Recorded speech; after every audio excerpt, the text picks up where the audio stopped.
신경치료라는 말은 들어봤는데 근관치료라는 말은 처음 들어봤는데요. 어금니가 너무 아파서 치과에 가니까 이가 굉장히 많이 썩어 있더라고요.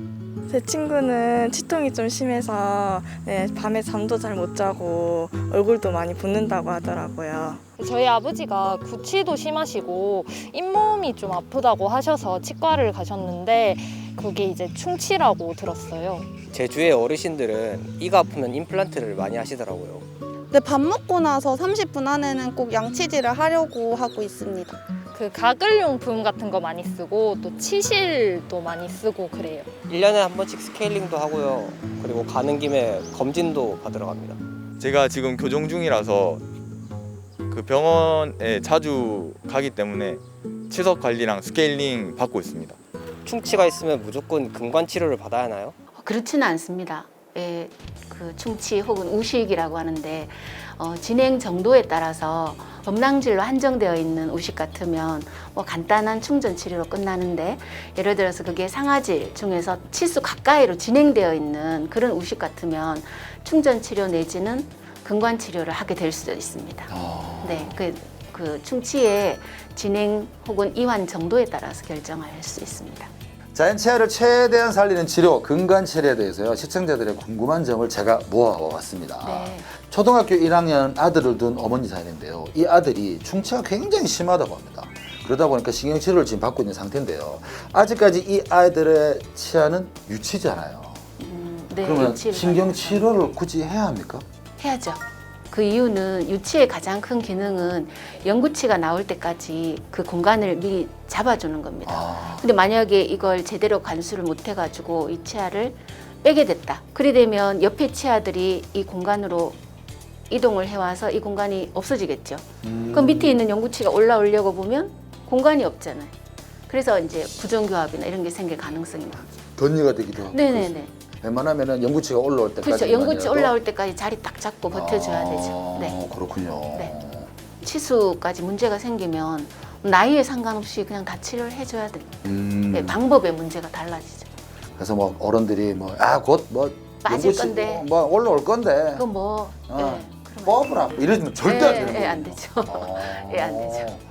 이번에는 제 경우인데요. 네. 저는 차가운 음식을 먹으면 이가 시리고요. 네. 따뜻하거나 뜨거운 음식을 먹을 경우에는 치아가 좀 묵신묵신할 때가 있습니다. 그래서 제가 거울로 이렇게 봐도 외관상에 아무런 문제가 없거든요. 이때 근간치료, 이 신경치료를 받아야 됩니까?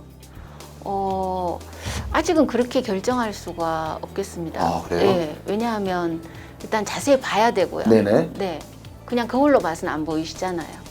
저희가 좀 눈으로도 확실하게 봐야 되겠고 또 방사선 촬영도 한번 해봐야 되겠고 네. 또 그 치아에 대해서 여러 가지 생활력 검사 같은 게 있어서 네. 그런 것도 해보고 그래서 종합적으로 결론을 내려야 될 것 같습니다. 그렇다면 지금 추측되는 거는 뭐 때문에 네. 그럴 수 있는 건가요? 비가역적 치수염이라든지 이런 게 있는데 그게 뭔가요? 신경은 살아 있는데 네네네. 네. 근데 돌이킬 수 없다는 거죠. 뭔가 그 염증의 상태가. 아. 네, 그런 게 예상은 되는데 네. 지금 확진은 아직 잘 못하겠고요. 아니면 내가 모르는 어떤 균열, 치아에 금이가 있는 그런 오. 증상, 네, 그런 것도 나는 모르고 지내왔지만 한 번씩 또 그런 게 있을 수도 있고, 네, 예상되기로는 그렇습니다. 이 치아에 금이 간다는 것도 사실 심각한 거 아니겠습니까? 네, 근데 많습니다. 아, 특히 그래요? 예, 특히 연세가 있으신 분들 같은 경우 치아가 계속 좀 더 딱딱해지거든요. 그러니까 탄성이 없으니까 치아에 금이 더 잘 가죠. 오래 사용해서 생기는 그런 현상으로.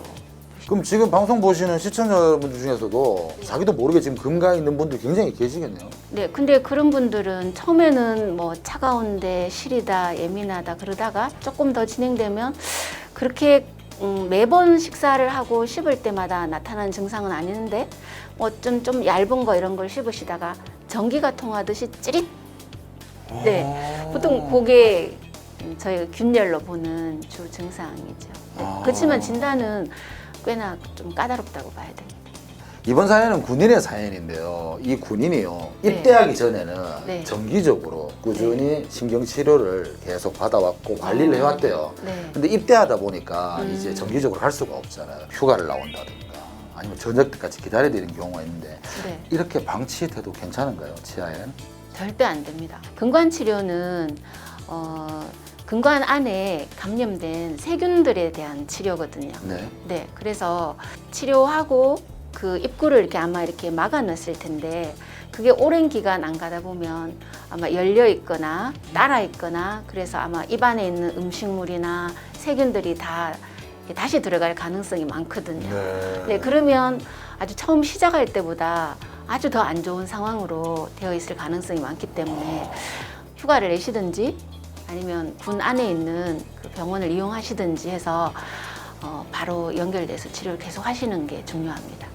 건강 치료를 받고 난 후에 네. 언제쯤요 탄산 음료나 혹은 이제 약주, 네. 술을 마실 수 있나요? 아무 상관이 없죠. 없어요? 네. 보통 그래 치과에 갔다 오면 얼마 동안에는 뭐 탄산음료 먹지 말라 뭐 이렇게 아닙니다. 들었었는데. 뭐 발치를 했거나 네. 그런 경우에는 그런 주의사항이 나가는데 네. 근관 치료했을 때는 주의사항이 그쪽으로 가능하면 씹지 마세요. 네, 그 정도의 주의사항 나가죠. 언제까지 반대편을 시도해야 되나요? 좀 불편하시겠지만 보철 치료 마칠 때까지.